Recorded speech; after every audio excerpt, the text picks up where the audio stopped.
right, viewers. Now, UK Prime Minister Keir Starmer has issued an unprecedented rebuke to US President Donald Trump for what he called insulting and appalling remarks about British troops in Afghanistan. He suggested to apologize.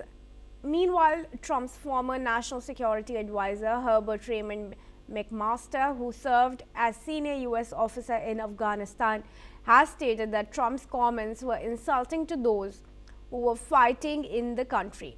Republican Congressman Don Bacon has also criticized Trump's remarks, stating that it was wrong to make such comments about NATO troops and that Trump probably did not know the truth.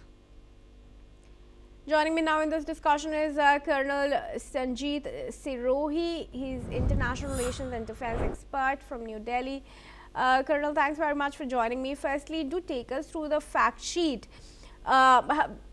Can Trump really go on making the claims that he is, and how do you place Starmer's rebuke of Trump over these remarks? First of all, good morning, Kriti, and thank you very much for inviting me on this special bulletin. Now, the point is that I think Donald Trump, either he doesn't have any idea what he's talking about, or he habitually tries to antagonize people. Yeah. And his remarks is really, it's showing disrespect to all the soldiers who fought and who died. Yeah. There were 150,000 British soldiers who were fighting in Afghanistan, and not only British soldiers, there were soldiers from Canada, there were soldiers from France, Germany, Italy, Denmark, Poland, and other NATO countries. So I think Mr. Donald Trump has got no idea what he's talking about when he says that the NATO troops were little off the front line. That means what? If they were off the front line, then how could 457 British soldiers could be killed? And same is the case with the other countries like Denmark and Poland. Every country lost their men. So I think it is totally disrespectful to all the soldiers who were fighting, and especially those who fought and died in the battle. So I think there is something wrong with this man, and he talks without any knowledge about anything. He's a businessman, neither he's a statesman nor he's a diplomat, and leader he is not at all. Yeah.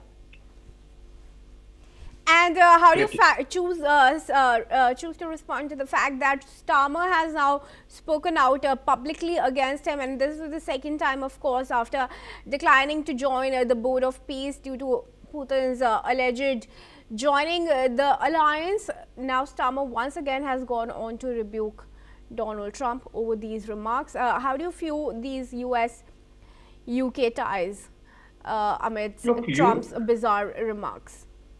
Look, if you go through the remarks of Trump, they have all been bizarre, and especially nowadays for last few days after he has spoken of Greenland, and most of the European countries have gone against his remarks on Greenland, and he's taking over Greenland. So he is after everyone. He doesn't miss a chance to show disrespect to anyone, like he has shown to the Prime Minister of Canada, to Emmanuel Macron and other leaders of the world. So I think the relationship between UK and the UK is one of the closest ally of America. If UK Prime Minister makes such statement, that means there is a hard burning between both the countries, especially UK. And when it comes to the army persons who have died for the country, and they were fighting for America, Britishers were not fighting for their own country. The 9/11 attack was on America. It was on American soil. So all those countries who supported America, in fact, Americans should be grateful to all these countries who fought along with them and who gave everything possible. The assistance was given, and even the men were given who were later on killed during the fighting.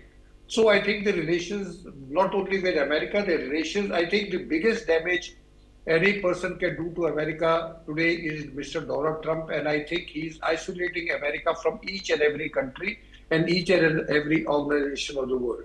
Yeah. And given the fact that 457 British soldiers had in fact also died in Afghanistan, do you think Trump really needs to come out and apologize for his remarks, especially as Starmer is suggesting him to? Certainly, he should, if he is a statesman and if he is a diplomat and if he thinks that he is the great world leader, the first thing he must do is he must apologize to not only to UK but all other countries who fought there Yeah. and all other countries whose soldiers were killed during Afghanistan war. All right. Guilty. Colonel, thanks very much for your comments. I requested to stay on with us. Now, viewers, Ukraine's two largest cities, Kyiv and Kharkiv, came under heavy Russian attacks, resulting in multiple casualties. In Kyiv,